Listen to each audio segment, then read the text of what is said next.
안녕하세요. 보험금 팔례방입니다. 자유행위 영상, 즉 모음캠 피싱이 유포되자 심리적 공황 상태를 이기지 못하고 소주 한 병 반을 마시고 신발을 벗고 강으로 투신한 경우 유서가 없다면 자살사망보험금은 부책인지 여부에 대하여 창원지법 거창지원 2022 가단 130515 토대로 면밀히 살펴보도록 하겠습니다. 기초사실, 망인은 2022년 3월경 자신의 모친과 함께 경남 거창군 H에 거주하고 있었는데 그 무렵 성명 불상자와 랜덤 채팅 어플리케이션을 통하여 연락하게 되었습니다.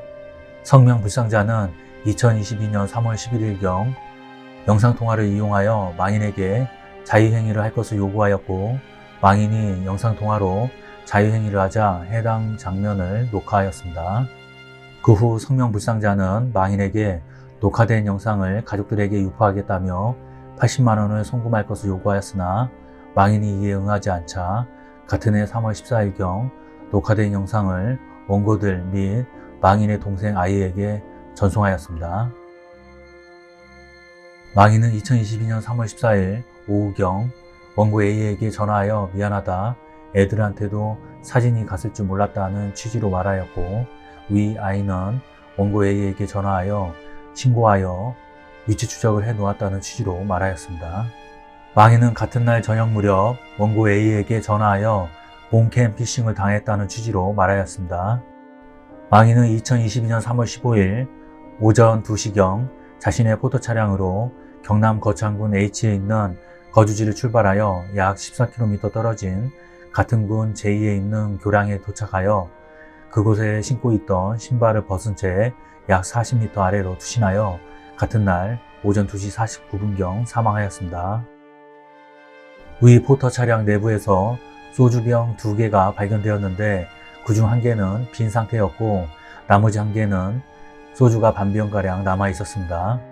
또한 망인의 주거지 위 포터 차량 내부에서 망인이 작성한 유서 등은 발견되지 않았습니다.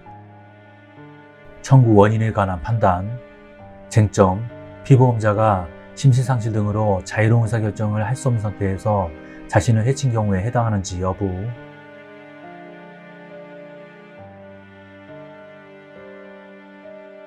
구체적인 판단, 망인은 자신의 자의행위를 녹화한 영상이 가족들에게 유포되었다는 사실로 인하여 극심한 불안감, 수치심 등을 견디지 못한 채 자살에 이르게 되었다고 봄이 타당하고, 이는 이 사건 보험계약에서 정한 면책사유의 예외인 자유로운 의사결정을 할 수 없는 상태에서 자신을 해친 경우에 해당합니다.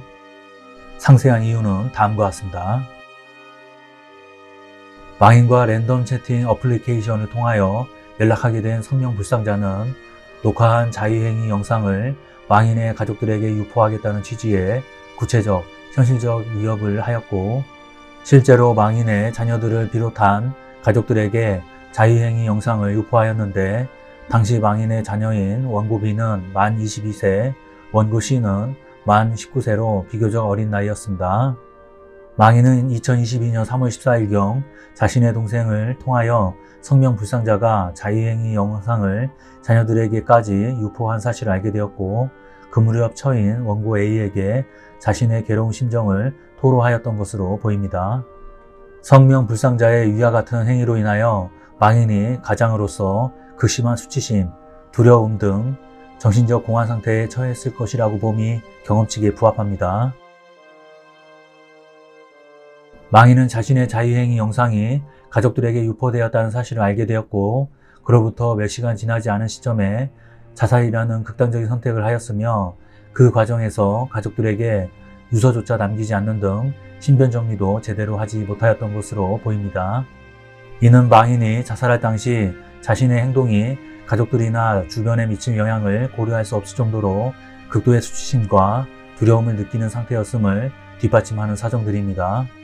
즉, 망인이 자살에 이르게 된 직접적인 원인이 자유행위 영상이 가족들에게 유포되었다는 사실로 인한 심리적 고통 때문이므로 망인이 자살에 이르기 이전 정신질환 등을 앓았는지 여부를 따로 고려할 것은 아닙니다.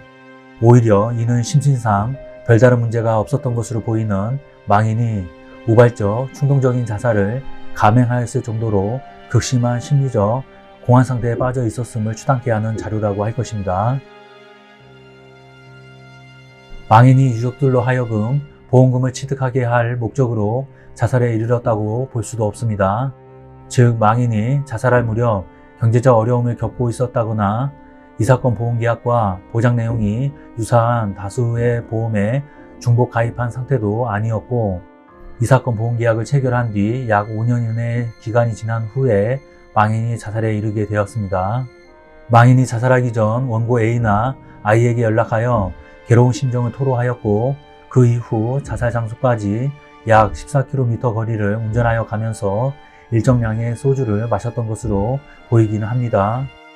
그러나 위에서 본 바와 같이 망인은 가족들에게 자신의 자유행위 영상이 유포되었다는 사실을 인지한 후 비교적 단시간 내에 투신하여 자살하는 극단적인 선택을 하였습니다. 망인이 위 사실을 인지한 시점을 2022년 3월 14일 오후 2시경이라고 할 경우 망인은 그로부터 약 12시간 이내에 자살하였던 것으로 보입니다. 망인이 위 사실을 인지한 후 가족들에게 혼란스러운 심리 상태를 표현하거나 그 이후 극심한 심리적 공황 상태에 빠져 술을 마시고 자살 장소까지 운전을 하여 가는 등 어느 정도 의식적인 행동을 하는 것은 우발적, 충동적인 행태의 자살에 통상 수반되는 언행으로 보일 수 있을 뿐, 그것만을 부각하여 망인이 자유로운 의사결정을 할 수 있는 상태에서 자살에 이르게 되었던 것이라고 단정하는 것은 타당하지 않습니다. 자살 면책 규정의 취지와 관련이 없거나 그에 어긋나지 않는 경우라면 피보험자의 사망 시 유족보호라는 보험의 본래적 기능을 살릴 수 있도록 자살 면책의 예외 사유로서의 심신상실 등 자유로운 의사결정을 할 수 없는 상태를 가급적 폭넓게 해석할 필요가 있음은 위에서 본 바와 같습니다. 망인이 2021년 11월경 L보험과 이 사건 보험계약과 유사한 보험계약을 체결한 적이 있는데, 위 보험사는 망인의 사망 이후 원고들과 합의 조정을 통하여 2022년 9월 15일경 원고들에게 보험금을 지급하였습니다. 이러한 사정은 이 사건 보험계약에서 정한 면책 사유의 예외에 관한 앞에서 본 판단을 뒷받침하는 것이기도 합니다. 결론적으로 보험자는 수익자에게 상해사망 보험금을 지급할 의무가 있습니다. 마치겠습니다. 긴 시간 시청해주신 점 고맙습니다.